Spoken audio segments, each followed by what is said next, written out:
하나님의 존재에 대한 의문은 많은 사람들이 한 번쯤 품어보는 질문일 것이다.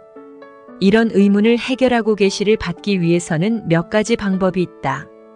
첫째, 기도와 명상을 통해 하나님과의 깊은 교류를 시도하는 것인데, 진심 어린 기도는 영적인 깨달음을 가져올 수 있다. 둘째, 성경과 같은 종교 경전을 공부하며 하나님의 말씀을 이해하는 상당한 노력이 필요하다. 셋째, 신앙 공동체와의 교류를 통해 경험을 나누고 의문을 해소할 수 있다. 자연과 일상에서 하나님의 존재를 느껴보려는 노력이 특히 중요하며, 자연 속에서 하나님의 존재를 느끼기 위한 방법은 다양하다.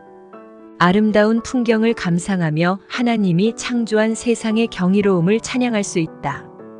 또한 일상 속에서도 하나님을 경험하려는 노력은 중요한데, 예를 들어 어려운 상황에서도 감사의 마음을 유지하며 하나님의 섭리를 믿는 것이 가장 필요하다.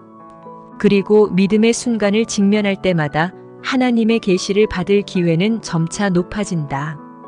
결국 하나님의 존재에 대한 의문을 해결하기 위해서는 반복된 끊임없는 노력과 신앙심이 가장 필요하다. 신앙의 여정은 개인의 경험과 상황에 따라 다를 수 있으며, 어떤 이들은 기도를 통해 즉각적인 응답을 느끼며 하나님의 존재를 확신하게 되기도 하고, 또 다른 이들은 긴 시간 동안의 탐색과 의심 속에서 점차 이해와 신념을 쌓아가는 경우도 있다. 중요한 것은 이러한 과정에서 인내와 진실성을 가지고 접근하는 것인데, 사람마다 하나님과 소통하는 방식은 다르기 때문에 자신의 신앙 여정을 독려하고 다른 이들의 경험도 존중하는 태도가 필요하다.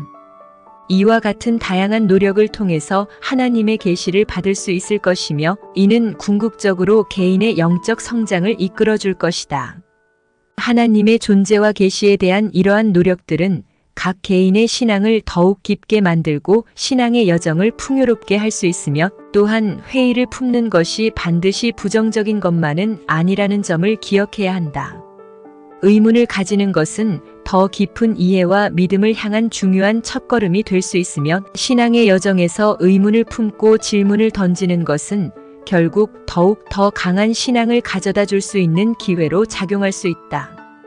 이러한 탐구와 노력들을 통해 개인은 궁극적으로 하나님의 존재에 대한 더욱 깊은 이해와 확신을 얻게 될 것이며, 이를 통해 진정한 하나님의 계시를 받을 수 있을 것이다.